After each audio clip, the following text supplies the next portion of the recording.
పనిచేసే ప్రభుత్వం ఉంటే ప్రజలకి సీజనల్గా అన్నీ ఎలా అందుతాయో, ముఖ్యంగా రైతన్నలకి నీరు ఎలా అందుతుందో పలాసలో వజ్రపుత్తూరు మండలానికి 5 సంవత్సరాల తర్వాత ఈరోజు అందిన నీరు ఒక ఉదాహరణ. మంత్రిని చెప్పుకున్న అప్పలరాజు గారు 5 సంవత్సరాలుగా నీరు రాకపోవడానికి అనేక కారణాలు, మింగలేక మంగళవారం కారణాలన్నీ చెప్పారండి. అచ్చెన్నాయుడు గారు లిఫ్ట్ ఇరిగేషన్స్ కట్టడం వల్ల రాలేదని, కానీ ఈరోజు అదే అచ్చెన్నాయుడు గారు అక్కడ ఉన్నారు, అక్కడ అవే లిఫ్ట్ ఇరిగేషన్స్ ఉన్నాయి.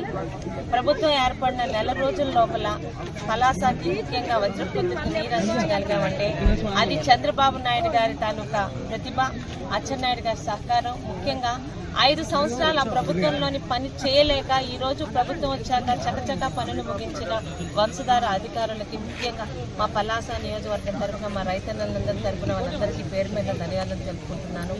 5 సంవత్సరాలు అనేకమైన అభివృద్ధి పనులు ఆగిపోయి